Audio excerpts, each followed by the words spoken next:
Well, welcome back to the Retire in BC podcast. I'm Arnold Mitchell, joined by my son and co-host Ben. Today we're talking about something Einstein is often quoted as calling the eighth wonder of the world, compound growth. The full quote goes like this: compound interest is the eighth wonder of the world. He who understands it earns it. He who doesn't pays it. Now, I don't know if Einstein actually said that. There's some debate about that. Yeah, I don't But think anyone knows. yeah. But we do see the truth of it every day in our business. That people who understand how compound growth work, they start early and they often end up miles ahead of people who invest more money but start much later. So in this episode, we're going to walk through some real world examples where a person who saves for just a short period of time early in life ends up with quite a bit more than someone who invests far more money but starts later. And as always, we're talking in general today. It's not personal financial advice. If you're listening, your situation is unique. If you're thinking about making changes to your investments, your retirement plan, please talk to a qualified professional who can look at your specific circumstances. But with that said, let's jump into the eighth wonder of the world and see why starting early can make such a big difference. Yeah, well, and I have to say, like, no one knows if Albert Einstein actually said that or not. But I'm inclined to believe that whoever did say it was, at least someone quite Really smart, smart. smart Yeah, like yeah. Einstein. Because I just have to say, like, even for me, I've looked at so many different examples of this. Basically doing this for a living is looking at compounding growth and seeing how that impacts someone's finances over the long term. And even I'm just shocked every single time by the numbers. Every time I look at how powerful compound growth is, I just think it's so powerful. And with that said, like, this might be one of the most powerful episodes that we give to our listeners, just because it can do so much of the heavy lifting, and your plan is to let time work for you rather than letting time work against you. Well, and yeah, before we even really start on this, I want to maybe highlight that it sounds like this is for younger investors because of time, but I am constantly trying to encourage my clients, even when they're older, to think about not their time horizon isn't when they're going to retire. Their time horizon is their death, or sometimes actually it's beyond that because they're planning to pass money on to their kids. And so they have probably 10, 20, 30 years longer of a time horizon than they originally think about. And so it's just as important for those people my age as it is for yours. Yeah, no, definitely. And yeah, I think probably helpful to start with just a definition, what is compound interest? And so really simply, it's just the concept that you can earn interest on your interest. And so let's say, for example, you have $1,000, you earn 5%. We'll use interest a lot, but we mean interest or just investment growth or whatever. But you earn, let's say, 5% interest on $1,000. Well, that's $50, right? So after year one, maybe your $1,000 has turned into 1,050. Year two, you don't just earn another $50, because for year one you had 1,000 invested. For year two, you had a bit more. You had 1,050. You earn a 5% interest on your 1,000, but also on that 50 that you earned the year prior. So the second year you earned an extra $2.50. You earn 52.50. And so over time, this sounds like a very small difference, but over time that really adds up and starts to compound on itself, grow. The amount you're earning gets bigger and bigger. And so over decades, that curve bends upwards pretty dramatically, becomes a really powerful force. So in that example with $1,000 earning 5% interest, like, let's say we look over 20 years. In the first 10 years, you would earn $629 in interest. And in the next 10 years, you'd earn $1,024.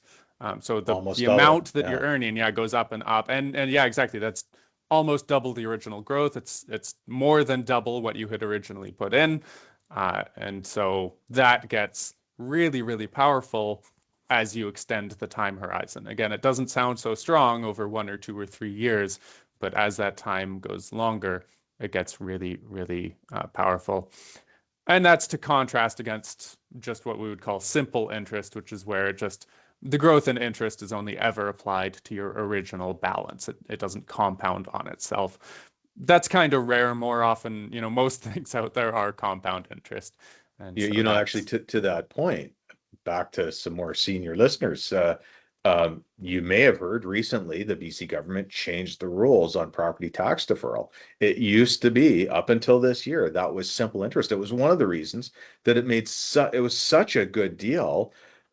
You might have borrowed money not paying your property tax 15 years ago, and you were still just paying interest on that $1,000 or whatever it was, not on the compounded value, which would be double, triple, quadruple that by now.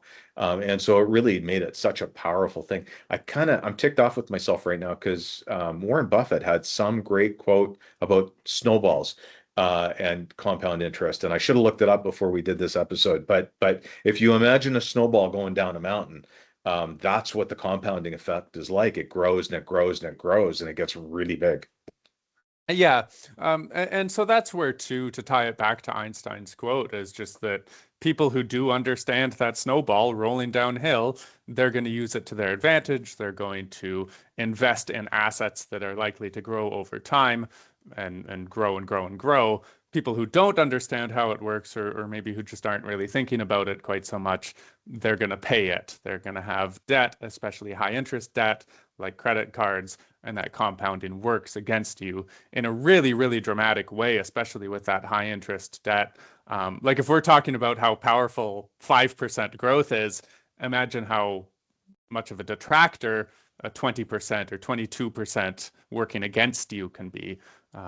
That one, even in the short term, but over the long term, that really, really snowballs way out of control. Yeah, actually, maybe I am. I think I'm going to use my fridge example here. And I know, Ben, you don't like the rule of 72, and that's okay. But I like the rule of 72 because it's simple. And all it is simply whatever return you think you're going to make divided into 72, and that's roughly how many years it's going to take for the money to double, right? So if you're going to go to get a GIC for 2%, divide it by 72, it's going to take 36 years for your money to double, right? But if you go out and if you could earn as much as the credit card companies are earning, 24%, let's say, because the math is easy, divide that in, and it's going to double every 3 years. Well, big difference between that. Over a 24-year time period, one doubles, the other one goes up by 128 times. And that's the difference between 24% compounded interest and 2% compounded interest.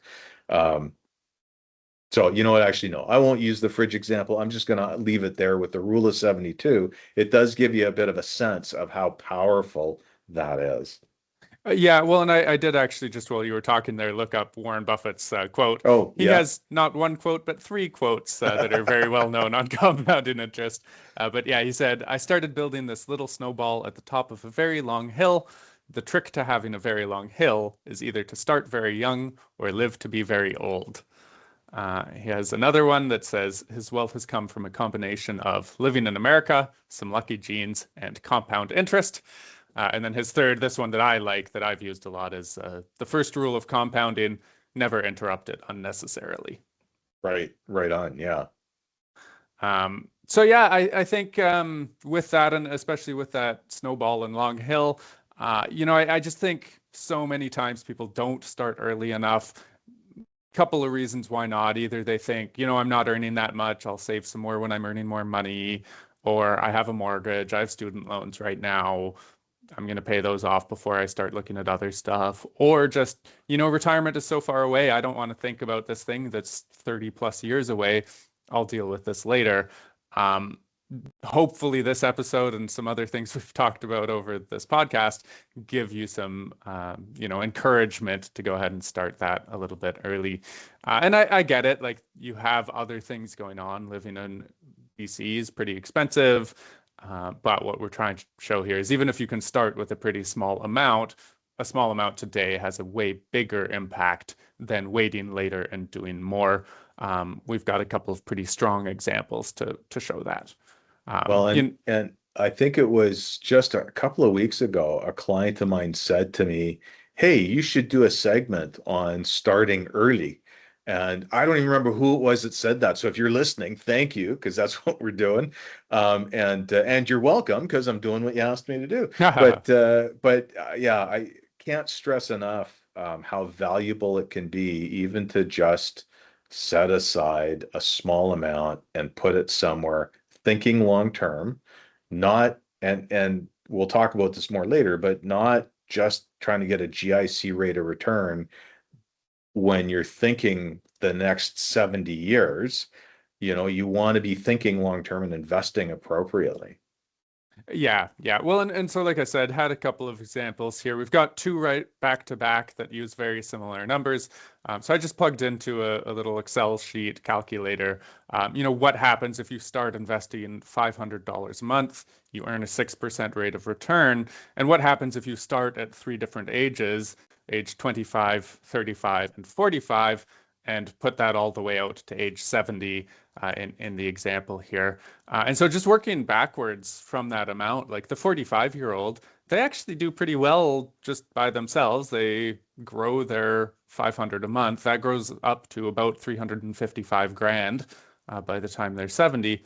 Had they started 10 years earlier at 35, the amount almost doubles. Like it goes up to, or more than doubles. It goes up to 715,000. And again, if they started even 10 years before that at age 25, that person ends at age 70 with 1.36 million in the bank. So really, really huge amount of difference there. And yes, they've been investing for longer. We'll take a look at some other examples later where they don't, like one person invests less but starts earlier. But just wanted to show one exact example here. Starting 10 years earlier, the people basically double what they would get if they started 10 years later. Well, and that's at 6%. I think it's worth noting that um, if you invest in such a way that you're earning less, it's not as dramatic. But if you invest in such a way that you're earning more, it's even more dramatic. And so again, it's that double whammy that I would just like to highlight. It's that double whammy of starting early and thinking long term. It's always best to think long term. It's always best to start as soon as you can. And when you do both, wow, it's Yeah. insanely powerful. Yeah, well, and that's where too that second graph below it that we were looking at, that's I had done the math as well that let's say they did start early at age 25 and this time instead they earn, still the same 500 a month, but they earn a different amount over that long period of time at 4% growth, 6% and 8%. Now we already looked at the 25-year-old at 6%, they were at 1.36 million. If they earn less, if they only earn 4%, again, they still do okay for themselves. They end up with 760 grand, but it's again almost half as much or a little bit more than half as much. But then if they invest really aggressively and they earn that 8%, wow, it's powerful. They end up with 2.5 million instead. So, like Arnold said, it's not just about the time frame, it's also about how aggressively you invest over that time, or how much you earn, which usually is tied to how aggressive your investments have been. And we're not talking about gambling. We're Right. talking about investing in good, solid businesses that we think are going to earn much better rates of return than so-called safe investments. Yeah. Yeah. Well, and excellent. And so this is what I had alluded to before is that, okay, in those examples, everyone's saving 500 a month. And, you might say, well, great, but everyone was saving the same amount. I'll be able to save more when I'm older. So that doesn't apply to me because I can just bump up my savings later. But I wanted to show an example just to prove that even more powerful than how much you're saving are those two things we talked about, is the time in the market as well as the amount, the rate of return that you get in there. So here I just looked at two different investors, Emma and Liam. Emma invests 5,000 a year from age 25 to 35, so 10 years, and then she stops completely. She never adds another dollar to her investments. And so in total, she's invested $50,000. Okay. We contrast that with Liam, who starts later at age 35, and he does the same. He invests 5,000 per year, but this time for 30 years, all the way out from age 35 to 65. And so he in total has invested 150,000, three times as much as Emma did. So, and here we're using a 7% assumption for their return. Liam's invested three times as much. Like you'd be forgiven for thinking that he should come out on top. But at that rate, Emma ends up with 601,000. Liam at 65 only ends up with 510,000. And so even though Emma invested one third as much as Liam, she ends up with 90,000 more than he did because she started earlier. And 10 so years just, earlier. And yeah, that's 10, it. Like not that much exactly, earlier. yeah. And then didn't save as much or over that time period. And so just like think about how crazy that is. Liam literally invested $100,000 more, but Emma's 90,000 ahead because she started 10 years earlier. And so that's where I'll allude to it a few times, but still to this day, every time I look at one of these math examples, I have to go back and I say, wait, is that right? Have I done that right? It's a very powerful concept to wrap your head around. Well, and again, I'm going to come back to that, especially when you're younger, thinking longer term and being fully invested. I know there's a tendency, even for young people, to want to have a significant component in bonds, which do provide they provide a safety factor in the sense of volatility, but long run.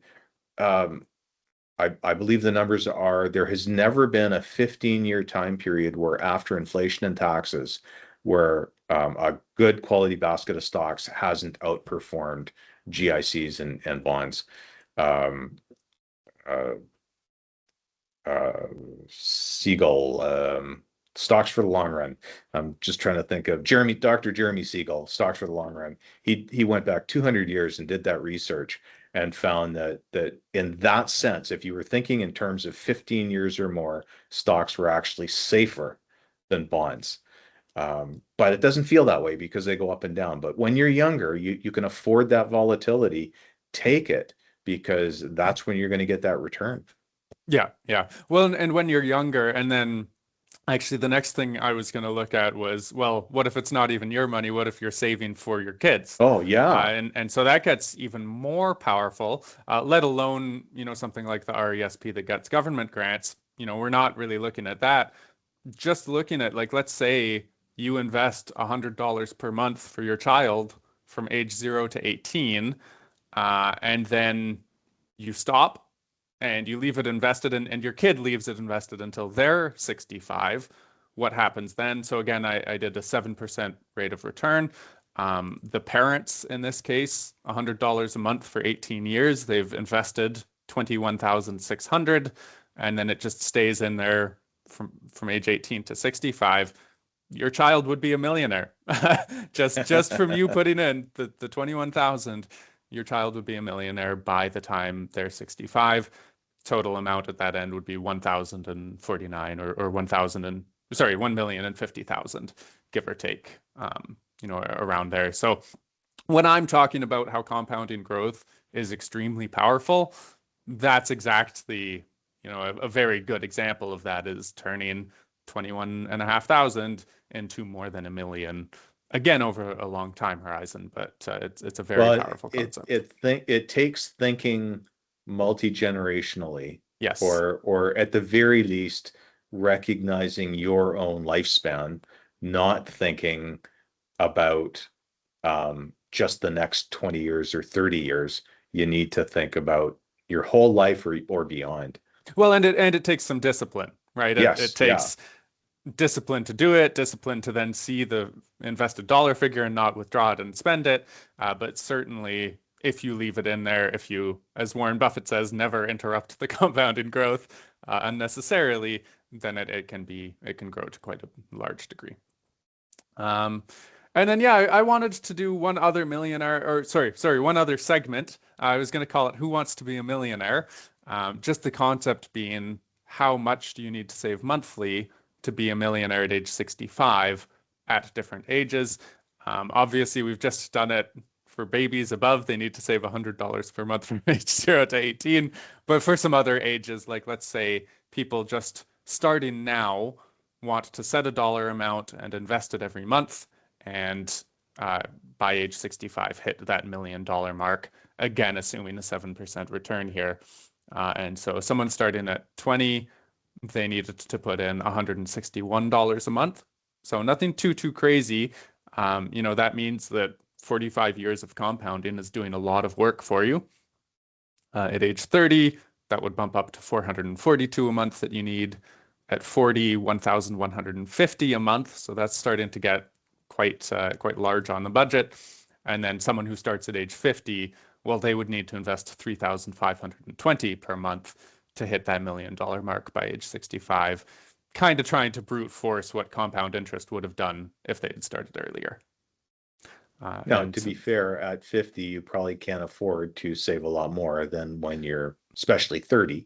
But it does illustrate how much more powerful it is to do it sooner rather than later.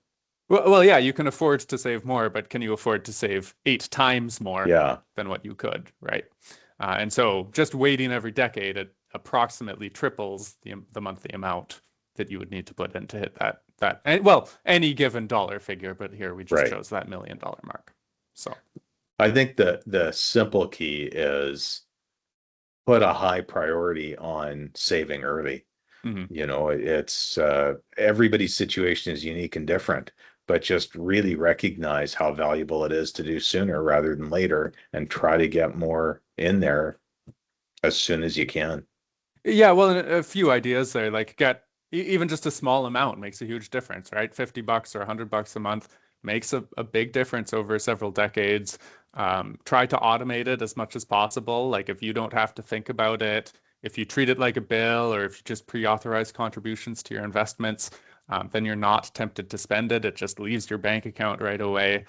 Um, the other thing too that I often am recommending is to, even if you can't start with that much right now, treat every raise like it's investments, like it's Right. long-term savings. Don't immediately spend it, or do a hybrid, right? If you get a 5% raise, save two and a half So, percent of it right. and spend the other, right? Or something like that. Um, I guess the other practical thing, definitely get out of any high interest debt. I think generally that's kind of the place we would start, is just don't let this work against you before you start letting it work for you. Oftentimes the right step is to aggressively pay that down and then redirect those payments into savings once the debt is gone. Well, especially if you have, yeah, high debt, right? Mhm. Mortgage debt isn't that big a problem, but if you've got credit card debt that you're carrying and paying at that 24% rate or 18% rate or even 12% rate, you've got to pay that money with after-tax dollars. So you have to earn almost twice as much as what you're paying just to pay that, and you're, paying this big nut in interest. So, yeah, get rid of that high interest debt as quickly as you can. Yeah, and I mean we've kind of used this episode hopefully as a way to encourage younger listeners. That doesn't mean we want to discourage the older listeners. Or like we had talked about, like Arnold talked about, um, there is often still a fair amount of time horizon to work with. Like a 50-year-old might still have 40 years of compounding to work with, and then they might be thinking about the next generation, and those funds might stay in there Exactly. longer. Yeah. So it's not as though you've totally missed the boat or anything like that. It's just the strategy might be different.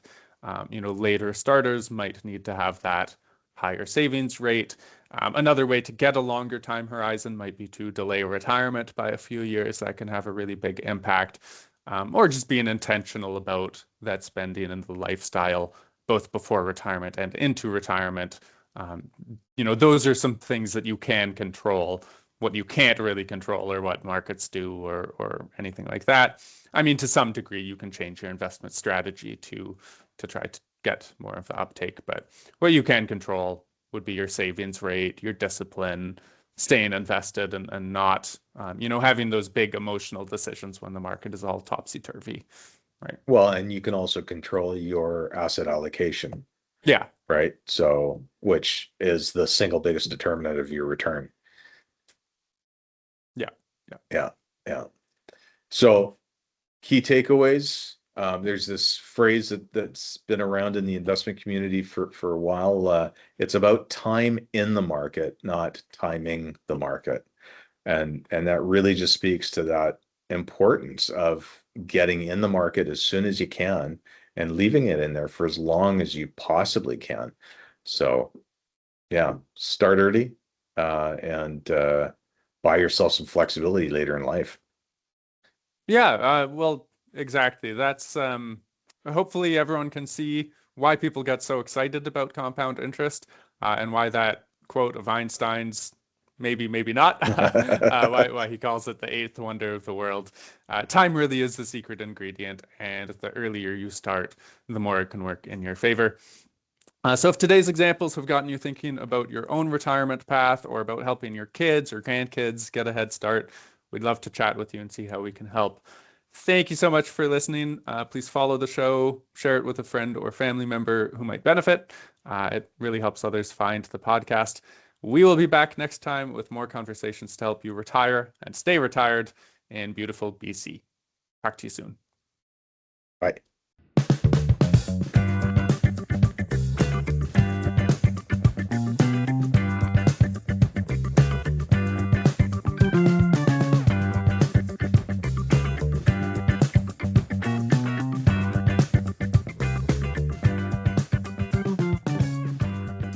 The views and opinions expressed in this podcast may not necessarily reflect those of IPC Securities Corporation or IPC Investment Corporation. The information provided is for informational and entertainment purposes only and should not be construed as financial, legal, or tax advice. The hosts and creators of this podcast assume no liability for actions taken based on the content discussed.